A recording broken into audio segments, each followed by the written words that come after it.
Good morning and welcome to PW only IAS. स्वागत है आप सभी लोगों का करंट अफेयर्स के हमारे आज के इस सेशन में। आज 10 जनवरी 2024 है। तो चलिए अपने इस सेशन की ओर आगे बढ़ते हैं, लेकिन आगे बढ़ने से पहले सबसे पहले देखेंगे कि ऐसे कौन से इंपॉर्टेंट आर्टिकल्स हैं जो आज हमें डिस्कस करनी है। So these are the articles which we are going to discuss today. तो इसके साथ ही मैं कुछ बातें आपको और भी बता देता हूं, जैसे आज का ये जो आपका सेशन है that is in the recorded form. Reason being कि अभी 2 दिनों के लिए, आज और कल के लिए मेरी एक ऑफलाइन क्लास है जिसका जो टाइमिंग है वो आपकी इस लाइव क्लास के साथ क्लैश कर रहा है। तो लाइव क्लास को कंटिन्यू करना थोड़ा सा मुश्किल होगा, इसीलिए मैंने ये वीडियो पहले ही प्रिपेयर कर ली है ताकि आप लोग इसे मॉर्निंग में बढ़िया तरीके से देख के अपना करंट अफेयर्स कवर कर पाएँ। कॉन्टिन्यूटी बहुत ही इंपॉर्टेंट होती है। डेली बेसिस पे जो आप करंट अफेयर्स प्रिपेयर कर रहे हैं वो कॉम्प्रोमाइज़ नहीं होना चाहिए। विद दैट पर्सपेक्टिव ये लेक्चर्स आपके लिए तैयार हैं और कल का लेक्चर भी आपका इसी फॉर्मेट में अवेलेबल रहेगा। तो 2 दिनों की बात है, जब तक मैं ये जो ऑफलाइन की क्लासेस हैं इनको मैनेज कर लेता हूं और यहाँ पर आपकी ये जो क्लास है ये भी कंटिन्यूड रहेगी।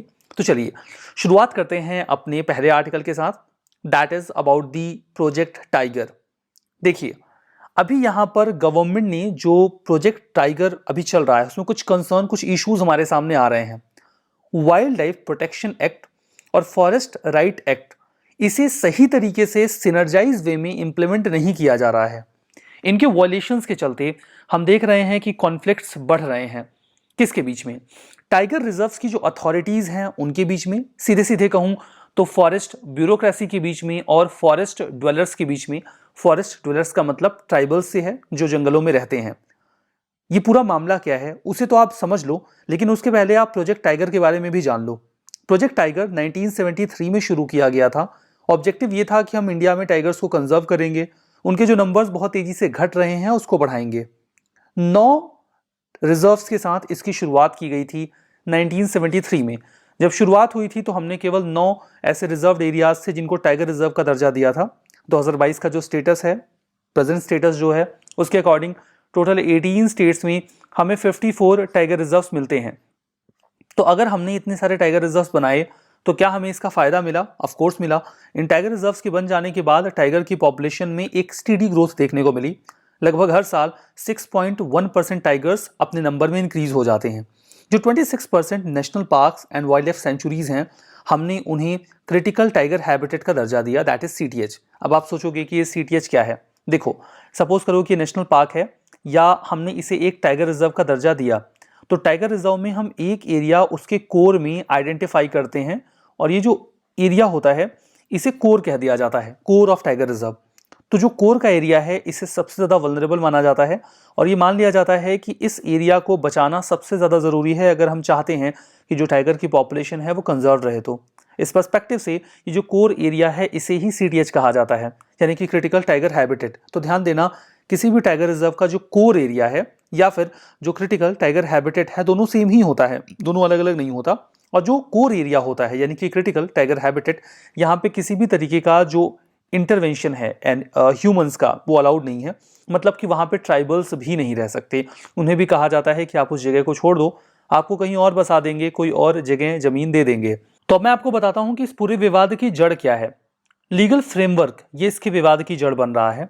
2017 की बात है, 2017। मैंने आपको बताया कि चलिए यहाँ पर एक बात आप समझ लीजिए कि 2006 में फॉरेस्ट राइट्स एक्ट आया था।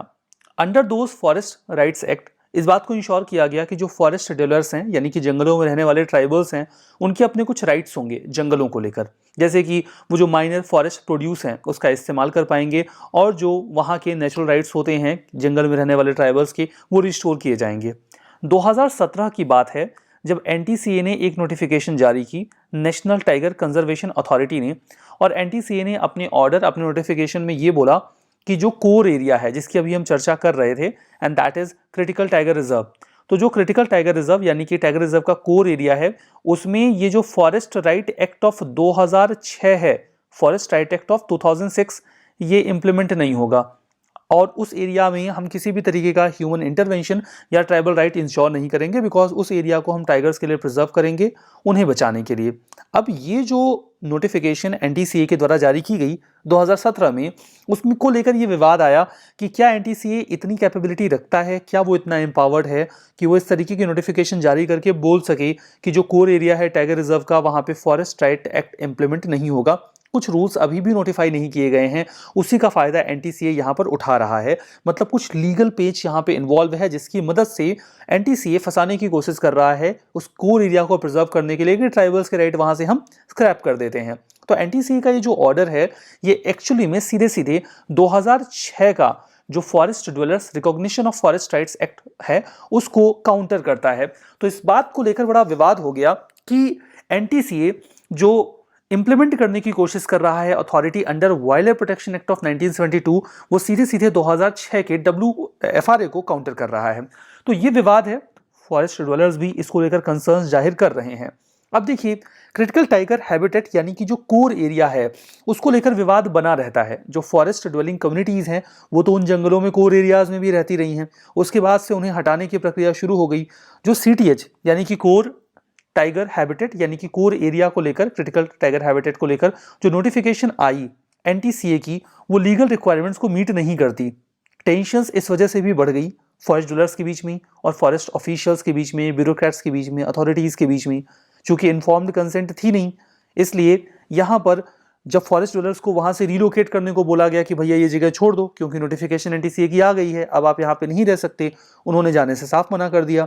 और जो WLPA है, WLPA जो कि पुराना वाला कानून है, wild life protection act of 1972, उसमें साफ साफ लिखा है कि जंगल के कोर एरिया में जो कम्युनिटीज रह रही हैं, आप उनका हाथ पकड़ के जबरदस्ती उनको बाहर नहीं कर सकते। जो लोग बाहर जाना चाहते हैं वॉलंटरली आप उन्हें ही बाहर जाने को कह सकते हो, और वो भी जब आप करोगे तो उसके लिए आपको उन्हें ड्यू कॉम्पनसेशन देना पड़ेगा। ठीक है, जो कॉम्पनसेशन स्कीम है उसको सही तरीके से इंप्लीमेंट किया नहीं जाता है और फिर जो टसल है वो बढ़ता चला जाता है। तो ये तो विवाद जो लोकल कम्युनिटीज हैं, जो टाइगर कंजर्वेशन अथॉरिटीज हैं, उनके बीच में चलता रहता है। अब यहाँ पे जब बात टाइगर्स की हो रही है तो टाइगर्स से एसोसिएटेड ही एक और आर्टिकल हमारे सामने है, उस पर चर्चा करते हैं। 2 टाइगर्स अभी मरे हुए पाए गए हैं आसिफाबाद में, एक टाइग्रेस भी उसमें है जो कि लगभग 1.5 साल की रही होंगी। वो जो कागज नगर है, फॉरेस्ट एरिया है तेलंगाना का, कोमारम भीम आसिफाबाद डिस्ट्रिक्ट का, वहां पे मरी हुई पाई गई। आसिफाबाद जो डिस्ट्रिक्ट है उसके बारे में भी बताएंगे लोकेशन एग्जैक्टली क्या है, बट जो कैरेकस है वो जो टाइगर डिपार्टमेंट कॉरिडोर में उन मिलता है, डिपार्टमेंट जो स्टाफ है फॉरेस्ट डिपार्टमेंट का स्टाफ, उनको। अब देखो, सबसे पहले तो हम यहाँ पे कवल टाइगर रिजर्व की बात करते हैं। ये तेलंगाना है, ये जो आपके सामने तेलंगाना दिख रहा है, ये जो लोकेशन है वो कवल टाइगर रिजर्व की है। यू कैन सी कि ये आपको नॉर्थ और वेस्ट में मिलेगा, इनफैक्ट नॉर्थ ईस्ट में मिलेगा। तो देखो, जो आदिलाबाद डिस्ट्रिक्ट है ना, ये पहले इसका नाम आदिलाबाद डिस्ट्रिक्ट हुआ करता था, ये नॉर्थ ईस्टर्न पार्ट है तेलंगाना का। गोदावरी नदी के किनारे है एक साइड में, और दूसरे साइड में आपको यहाँ पे महाराष्ट्र मिल जाएगा। ये डेक्कन पेनिनसुला या सेंट्रल हाईलैंड का भी हिस्सा है। रिवर्स एंड कॉरिडोर्स की बात करते हैं तो ये जो कवल टाइगर रिजर्व है, इसका जो कैचमेंट एरिया है वो गोदावरी और कदम रिवर्स से मिलकर बना हुआ है। ये देखिए, इसके चारों ओर कुछ प्रोटेक्टेड एरियाज भी हैं, जैसे कि नॉर्थ में इसके आपको तदोबा अंधेरी टाइगर रिजर्व मिलेगा, आपको इसके नॉर्थ ईस्ट में इंद्रावती टाइगर रिजर्व मिलेगा छत्तीसगढ़ का। तो इसके आसपास के प्रोटेक्टेड एरियाज भी हैं। हैबिटेशन और वेजिटेशन की बात करते हैं तो आपको कई तरीके के हैबिटेट्स यहाँ पे मिल जाएंगे, जैसे डेंस फॉरेस्ट मिलेगा, grass land, open area, river streams, water bodies, ये सब तो मिलेंगे। एट द सेम टाइम आपको यहाँ पे ट्रॉपिकल ड्राई डेसिडुअस फॉरेस्ट भी मिलेंगे।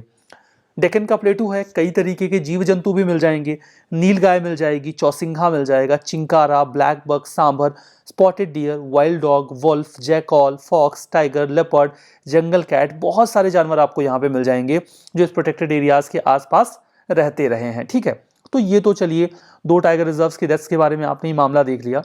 अब देखते हैं अपना अगला आर्टिकल। जो हमारा अगला आर्टिकल है वो एक्चुअली में अजरबैजान के बारे में है। अजरबैजान को COP28 के क्लाइमेट टॉक्स को होस्ट करने की जिम्मेदारी मिल गई है। अजरबैजान अब इस पूरे मामले को देखेगा और ये जो मुलाकात है वो इसी साल के नवंबर में, यानी कि नवंबर 2024 में बाकू में होनी है। अब मामला ये है कि ये जिम्मेदारी COP29 की दे दी गई अजरबैजान को। अब ये एक्चुअली में कैसे डिसाइड होता है कि किस कंट्री को ये जिम्मेदारी सौंपी जानी है?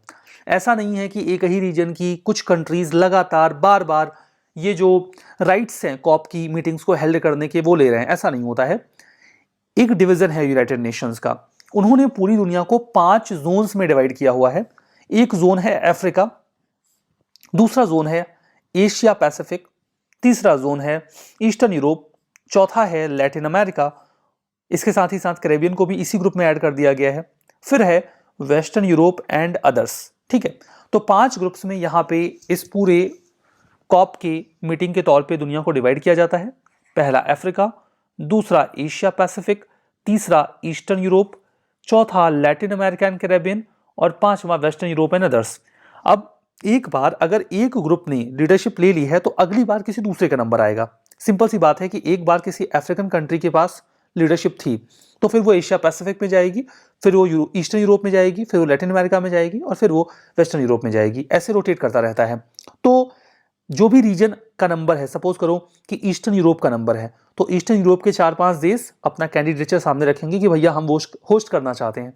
अब उसके बाद जो मीटिंग है उसमें आपको बताना पड़ेगा कि कौन सी सिटी है जहां पर आप ये मीटिंग होस्ट करवाने वाले हो। कम से कम 2 साल पहले ही आपको एडवांस में बता देना पड़ता है कि देखो भैया ये शहर है, यहाँ पे हम सारी तैयारियां करेंगे और यहीं पर सारे ग्लोबल लीडर्स को बुला के हम मुलाकात करवाएंगे। मान लो कि कोई भी देश तैयार ही ना हो, खर्चा आता है ना, खर्चा आता है, तैयारी करनी पड़ती है। कोई देश राजी ही नहीं है, तो अगर कोई देश राजी नहीं है तो क्या कॉप की मीटिंग होगी ही नहीं? ऐसा क्यों होगा? कॉप की मीटिंग होगी। अगर कोई भी राजी नहीं होता है तो UNFCCC का जो सेक्रेटेरिएट है, हेडक्वार्टर है, that is in Bon, Germany. तो फिर ये मान लिया जाएगा कि कोई भी कंट्री एग्रीड नहीं है तो जर्मनी में ये मुलाकात करवा दी जाएगी। बाय डिफॉल्ट जर्मनी ही चुन लिया जाएगा। अब UNFCCC की बात करते हैं। UNFCCC United Nations framework convention on climate change, ये क्लाइमेट चेंज के इश्यूज को ग्लोबल लेवल पे एड्रेस करता है। ये कन्वेंशन है जिसमें लगभग पूरे दुनिया के देश की मेंबरशिप है। 197 पार्टीज हैं UNFCCC की। UNFCCC को 1992 में जून में UN conference on environment and development UNCD के दौरान तैयार किया गया था। 1994 में 21 मार्च को ये इन्फोर्स हुआ। ओरिजिनली इसका सेक्रेटेरिएट जिनोवा में था। 1995 में बाद में इसको जर्मनी के बॉन में ट्रांसफर किया गया, रिलोकेट कर दिया गया। ठीक है, तो ये तो पूरा मामला हो गया अजरबैजान और कॉप की मीटिंग का। हमारा जो अगला आर्टिकल है वो मार्शियन प्लाज्मा वेव्स के बारे में है। अभी हाल ही में Indian institute of geo magnetism के जो साइंटिस्ट हैं वो स्टडी करने की कोशिश कर रहे हैं मार्स के अपर एटमॉस्फेयर को, और ऐसा करने के लिए वो नासा के मैवन स्पेसक्राफ्ट का इस्तेमाल कर रहे हैं। मैं आपको बता दूं कि वैज्ञानिकों का ये मानना है कि जो मंगल ग्रह है, जिसे कि ट्विन भी कहा जाता है अर्थ का, क्योंकि वो साइज में, मास में लगभग अर्थ जैसा ही है। ऐसी मान्यता है कि एक समय रहा होगा जब मार्स के ऊपर एक बहुत ही थिक एटमॉस्फेयर रहा होगा, मार्स की सतह पर नीला समंदर रहा होगा और वहां पर लाइफ भी रही होगी। धीमे धीमे कुछ तो हुआ जिसकी वजह से वहां का एटमॉस्फेयर खत्म हो गया। जब एटमॉस्फेयर खत्म हो गया तो वहां का जो वाटर बॉडीज थी वो भी खत्म हो गई और वहां पे लाइफ भी खत्म हो गई, और इस तरीके से जो मार्स है वो एक रेड प्लैनेट में कन्वर्ट हो गया। तो एक हाइपोथेसिस के मुताबिक मार्स कभी अर्थ जैसा ही हरा भरा, सुंदर, खूबसूरत ऐसा ग्रह हुआ होगा जहां पर लोग या आबादी रहती होगी, इंसान रहते होंगे या कोई और ऑर्गेनिज्म रहता होगा। लेकिन अगर ऐसा था तो फिर अचानक से वहां सब कुछ खत्म कैसे हो गया? इसके पीछे क्या कारण जिम्मेदार हो सकते हैं? अब देखो, दोनों बातें हाइपोथेसिस में ही हैं। हमें नहीं पता कि वहां ऐसा था या नहीं था, और अगर वहां ऐसा था तो कैसे खत्म हो गया, हमें यह भी नहीं पता। लेकिन हम अंदाजा लगाते हैं। अंदाजा कुछ यूं है कि ऐसा हो सकता है कि सूरज की रोशनी में से जो प्लाज्मा वेव्स निकलती हैं उन्होंने धीमे धीमे डिप्लीट कर दिया हो मार्स के एटमॉस्फेयर को, जो कि एक सामान्य सी प्रक्रिया है और किसी भी ग्रह पर होती है जहां पर भी एटमॉस्फेयर हो। अब ये प्लाज्मा वेव्स क्या होती हैं, इन पर हम जरूर से बात करेंगे, लेकिन उसके पहले मैं आपको बताना चाहूंगा कि प्लाज्मा क्या होता है। देखो, अभी तक इन जनरल माना जाता था, इनिशियल जब एक्सप्लोरेशंस होते थे, कि जो मैटर होता है उसके 3 स्टेट होते हैं, and that is liquid, solid and gas. लेकिन जब थोड़ी बहुत हमारी साइंटिफिक स्टडी आगे बढ़ी तो हमें पता चला कि लिक्विड, सॉलिड और गैस ये तो बहुत ही लिमिटेड क्वांटिटी में किसी भी मैटर को फॉर्म करते हैं। हमारे यूनिवर्स का 99% जो हिस्सा है वो एक्चुअली में एक 4th स्टेट से मिलकर बना हुआ है, एंड दैट इज प्लाज्मा। तो ये जो चौथा स्टेट है, that is neither solid nor liquid nor gas, वो है प्लाज्मा। तो प्लाज्मा क्या होता है एक्चुअली में? प्लाज्मा एक हाईली चार्ज्ड पार्टिकल का स्टेट होता है जिसमें जो मैटर होता है वो चार्ज पार्टिकल से मिलकर बना होता है। ये चार्ज पार्टिकल हाईली एनर्जेटिक होते हैं। ये या तो आयंस होते हैं या इलेक्ट्रॉन्स होते हैं। तो एक ऐसा मैटर जो गैस की तरह ही होता है, ये गैस की तरह ही होता है, लेकिन इसके पार्टिकल्स बहुत ज़्यादा चार्ज्ड होते हैं, एनर्जेटिक होते हैं। ये या तो आयंस होते हैं या इलेक्ट्रॉन्स होते हैं। तो ये जो मैटर होता है इसे ही कहा जाता है प्लाज्मा। जो प्लाज्मा होता है, चूंकि ये आयंस और इलेक्ट्रॉन से मिलकर बना होता है, तो ये काफ़ी ताकतवर भी होता है। अब देखिए होता क्या है ना, जो हाइपोथेसिस है उसके अकॉर्डिंग हो सकता है कि मार्स का जो मैग्नेटिक एनवायरनमेंट है उसे हिट किया हो सूरज से आने वाले प्लाज्मा वेव्स ने। अब यहाँ पे दो तरीके की वेव्स हो सकती हैं। एक ऐसी वेव्स जो इलेक्ट्रॉन प्लाज्मा फ्रिक्वेंसी से कम हो, ऐसी वेव्स जो इलेक्ट्रॉन प्लाज्मा फ्रिक्वेंसी से ज़्यादा हों। एक अंदाजे के मुताबिक सूरज से जो प्लाज्मा वेव्स रही होंगी उन्होंने मार्स के एटमॉस्फेयर को हिट किया होगा। जैसे कि मैंने आपको बताया कि जो प्लाज्मा वेव्स होती हैं उनकी एनर्जी बहुत ज़्यादा होती है, तो जब वो एटमॉस्फेयर में जाती हैं तो जो गैसेस एटमॉस्फेयर में अवेलेबल हैं ये उनको तोड़ देती हैं, उनका ब्रेक डाउन कर देती हैं।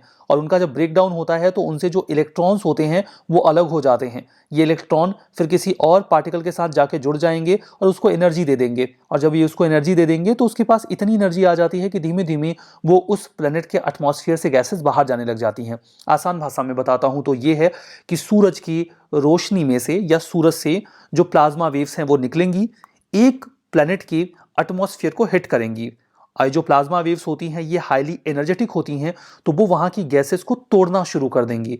वो गैसेस टूटेंगी और जो इलेक्ट्रॉन्स उनको एनर्जी देंगे, उस एनर्जी से वो गैसेस धीमे धीमे उस प्लेनेट के एटमॉस्फेयर को छोड़कर यूनिवर्स में निकल जाएंगी और ख़त्म हो जाएंगी। अब जैसे ही उस प्लेनेट का एटमॉस्फेयर ख़त्म होगा फिर वहाँ कुछ रह नहीं जाएगा, वहाँ पे ना लाइफ बचेगी, ना पानी बचेगा और ना ही कुछ भी और बचेगा। तो एक हाइपोथेसिस के अकॉर्डिंग ऐसा संभव है कि मार्स पे जो एटमॉस्फेयर रहा हो वो जो सोलर वेव्स में या सन से आने वाले जो चार्ज पार्टिकल्स थे या प्लाज्मा वेव्स थी उनकी वजह से खत्म हो गए हों। वैसे ये प्रक्रिया हर ग्रह पे होती है, धरती पर भी होती है, लेकिन हमारी धरती पर एक आयोनोस्फीयर है जो इन चार्ज पार्टिकल्स को वहीं पर ब्लॉक कर देता है, रोक देता है। हर प्लेनेट के पास एक ऐसा सिस्टम रहा होगा, होता ही है, जो इस तरीके के चार्ज पार्टिकल्स को उनके एटमॉस्फेयर से बाहर जाने से रोकता है। हो सकता है कि मार्स का वो लेयर कमजोर पड़ गया हो और वो इन चार्ज पार्टिकल्स को ना रोक पाया हो और उसने अपना एटमॉस्फेयर खो दिया हो। इसकी जानकारी संभवतः हमें मैविन से मिल जाएगी, Mars atmosphere and volatile evolution. NASA ने 2013 में माविन को भेजा था। ऑब्जेक्टिव यही था कि मार्स के एटमॉस्फेयर को स्टडी किया जाए। तो प्लाज्मा वेव्स की मदद से हो सकता है कि हम मार्स को बेहतर समझ पाएं। हम मार्स को बेहतर समझ पाएंगे तो हम अर्थ को भी बेहतर समझ पाएंगे। जो हमारा अगला आर्टिकल है वो प्रवासी भारतीय दिवस के बारे में है। 9 तारीख को मनाया जाता है हर साल, तो न्यूज़पेपर में रहा, आज तो वैसे हम इसको डिस्कस कर रहे हैं। प्रवासी भारतीय दिवस 9 तारीख को मनाया जाता है बिकॉज इसी दिन 1915 में महात्मा गांधी जी इंडिया आए थे। ठीक है, तो ये मान लिया गया कि वो एक प्रवासी भारतीय थे और जब वो भारत आए तो हमें इस ओकेशन को सेलिब्रेट करना चाहिए। तो उसके बाद कई दफ़ा कई सारे तरीक़ों से हमने इसे सेलिब्रेट किया है हमेशा से। पहला सेलिब्रेशन 2003 में हुआ था। महात्मा गांधी जब साउथ अफ्रीका से 1915 में लौटे थे तो 9 जनवरी वॉज द डेट। इसके माध्यम से जो भी प्रवासी भारत से दूसरे देशों में रहते हैं हम उनके कंट्रीब्यूशन को एक्नॉलेज करते हैं भारत में कि आप इंडिया को कंट्रीब्यूट कर रहे हैं और हम आपकी आभारी हैं इस चीज़ के लिए। 2015 में जो सेलिब्रेशन का फॉर्मेट था उसे चेंज कर दिया गया, उसे बाइनियर बना दिया गया। ये बोला गया कि हम इस पूरे ओकेशन को 2 साल में एक बार सेलिब्रेट करेंगे और जो बीच का साल होगा उसमें हम कई सारे इवेंट्स ऑर्गेनाइज करवाएंगे, दैट इज इंटरम ईयर। ठीक है, वहाँ पे जो पॉलिसी मेकर्स या स्टेक होल्डर्स हैं वो प्लानिंग वगैरह करेंगे। मिनिस्ट्री ऑफ एक्सटर्नल अफेयर्स को जिम्मेदारी दी गई है कि वो इस पूरे कार्यक्रम को होस्ट करें, मैनेज करें। अलग अलग सिटीज़ में कल्चरल हेरिटेज और प्रोग्रेस जो इंडियन रीजन्स की है उन्हें शोकेस किया जाए। हिस्टोरिकल सेलिब्रेशन की बात करते हैं तो 17 कन्वेंशन आज तक हो चुके हैं प्रवासी भारतीय दिवस के। 2023 में लास्ट वाला हुआ था इंदौर में। हर प्रवासी भारतीय दिवस की एक स्पेसिफिक थीम होती है। एग्जाम्पल के तौर पे 2021 में थीम थी कंट्रीब्यूटिंग टू आत्मनिर्भर भारत, वहीं दूसरी ओर 2023 की थीम रही diaspora, reliable partners for India's progress in Amrit Kaal. प्रवासी भारतीय सम्मान अवार्ड भी ऑर्गेनाइज किया जाता है। ये तो वैसे 2003 से ही चल रहा है, जहाँ पे हम जो भी प्रवासी होते हैं उनकी नोटवर्दी अचीवमेंट्स को एक्नॉलेज करते हैं, चाहे वो एनआरआई हो या फिर पर्सन ऑफ इंडियन ओरिजिन हो। अगर उन्होंने education, science, art, social work, public service, trade, industry या फिलंथ्रॉपी के फील्ड में कोई भी बहुत बढ़िया काम किया है तो हम उन्हें एक्नॉलेज करते हैं और उन्हें अवार्ड भी देते हैं। तो ये तो मामला प्रवासी भारतीय दिवस का रहा। हमारा जो अगला आर्टिकल है वो यूनेस्को की वर्ल्ड हेरिटेज कमेटी के बारे में है। आखिर ये मामला न्यूज़ में क्यों रहा? न्यूज़ में रहने का कारण बिल्कुल साफ है।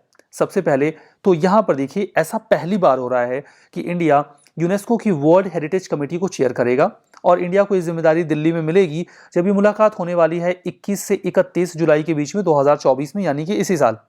वर्ल्ड हेरिटेज कमेटी को 1972 में फाउंड किया गया था। इसके लिए जो protection of world cultural and natural heritage है, जो कन्वेंशन है, उसी के अंडर में वर्ल्ड हेरिटेज कमेटी को बनाया गया। यूनेस्को के जनरल कॉन्फ्रेंस में इसका प्रपोजल 1972 में अडॉप्ट कर लिया गया था। ये जो इंटरनेशनल ट्रीटी है, इसके माध्यम से हम फंडामेंटली जो नेचुरल और कल्चरल प्रॉपर्टीज पूरी दुनिया में हैं, हेरिटेज है, उसे बचाने के एफर्ट करते हैं। जो देश हैं वो आपस में एग्रीमेंट साइन करते हैं, समझौता करते हैं, सहमति बनाते हैं कि वो दुनिया में जो भी हेरिटेजेस हैं उन्हें बचाया जाएगा। 23 स्टेट पार्टीज अभी इस कन्वेंशन का हिस्सा हैं, जिसमें इंडिया भी शामिल है। इंडिया के अलावा अर्जेंटीना, इटली, जापान और जाम्बिया जैसे देश भी इसका हिस्सा हैं। अगर हम मेंबर्स के रिस्पॉन्सिबिलिटीज की बात करें तो जो कमेटी होती है उसका टर्म 6 साल का होता है और इसे इलेक्ट किया जाता है जनरल असेंबली के द्वारा। जो करंट कमेटी है उसमें कई सारे देशों के मेंबर्स होते हैं। देखो, मीटिंग जब होगी तो मीटिंग को कोई ना कोई प्रिसाइड करेगा, लाइक इंडिया भी प्रिसाइड कर रहा है, बट मेंबर्स अलग अलग जगहों से चुने जाते हैं। रिस्पॉन्सिबिलिटी यही होती है कि आपको वर्ल्ड हेरिटेज कन्वेंशन को इंप्लीमेंट करना है और देखना है कि जो वर्ल्ड हेरिटेज फंड हमारे पास है या फिर जो फाइनेंशियल असिस्टेंस मिलता है उसका सही तरीके से इस्तेमाल हो भी रहा है कि नहीं। कोई भी साइट की लिस्टिंग यही कमेटी करती है। फाइनल अथॉरिटी है जो ये बताती है कि किसी भी साइट को हेरिटेज लिस्ट में डाला जाएगा कि नहीं। पैरेलली कंजर्वेशन और मॉनिटरिंग का काम भी यही देखते हैं। ये देखते हैं कि जो लिस्टेड प्रॉपर्टीज़ हैं वो सही तरीके से कंजर्व हो रही हैं कि नहीं, और कोई भी ऐसी हेरिटेज साइट जो खतरे में है उसे लिस्ट करना या उसे बाहर करना, ये काम भी इसी कमेटी का होता है। तो काफ़ी ज़रूरी जिम्मेदारियां इस कमेटी को उठानी होती हैं। यहाँ पर जो लास्ट सेशन में मैंने आपसे क्वेश्चन पूछा था कि इनमें से कौन सा ऐसा रिजर्व एरिया है जहाँ पर आपको मस्क डियर उसके नेचुरल हैबिटेट में मिल जाएंगे, तो इसका सही जवाब 1 और 2 है। और मैं आपसे फिर एक सवाल पूछता हूँ जो कि 2017 के प्रीलिम्स में पूछा गया था, and that is M stripes. M stripe जो कई दफ़ा न्यूज़ में देखा जाता है, एग्जैक्टली ये है क्या चीज़? क्या ये एक कैप्टिव ब्रीडिंग है वाइल्ड फौना की, या टाइगर रिजर्व की मेंटेनेंस का एफर्ट है? ये कोई इंडिजीनियस सैटेलाइट नेविगेशन सिस्टम है या फिर नेशनल हाईवेज का एक सिक्योरिटी मॉडल? जवाब कमेंट बॉक्स में आपसे उम्मीद करूंगा। आपको पता है कि इस सेशन की पीडीएफ आपको मिलेगी मेरे टेलीग्राम चैनल पे, जिसका क्यूआर कोड यहाँ अवेलेबल है। इसे स्कैन करके आप जा सकते हैं मेरे चैनल पे, या फिर आप सीधा ये जो एड्रेस यहाँ पे दिया गया है इसे टाइप करके भी उसे ज्वाइन कर सकते हैं। Now we can have a look. Last में मैं आपसे सेशन के पूछता हूँ एक कंट्री के बारे में। यहाँ पर ग्लोब आपके सामने है, ये एशिया है। एशिया में यहाँ पर आपको हमारा इंडिया दिख रहा है, ये है चाइना और ये है ऑस्ट्रेलिया। लेकिन ये रेड कलर में स्पॉटेड कंट्री कौन सी है? बड़ी अजीब सी कंट्री है, ये बड़ा अजीब सा देश है जो कि 2 आइलैंड्स पर फैला हुआ है, लेकिन ये एक ही देश है। मैं चाहता हूँ कि आप मुझे बताएं इस कंट्री का नाम, और इस कंट्री की कैपिटल भी आप मुझे कमेंट बॉक्स में बताइएगा। तो देखिए, आप इसे मेंशन करिएगा कमेंट बॉक्स में। उसके साथ ही हमारा आज का ये सेशन एंड होता है, तो कल का जो सेशन होगा वो भी रिकॉर्डेड फॉर्मेट में ही होगा। उसके बाद हम वापस से आपके लाइव सेशन में आ जाएंगे। So it is just for 2 days, ताकि हम अभी मैनेज करेंगे आप लोग, और कल का सेशन भी इसी फॉर्मेट में आएगा। उसके बाद फिर से हम लाइव ज्वाइन करेंगे और आप लोगों के साथ लाइव सेशंस होते रहेंगे। तो इस सेशन में बस इतना ही। तब तक के लिए आप लोगों को अलविदा, बहुत बहुत धन्यवाद।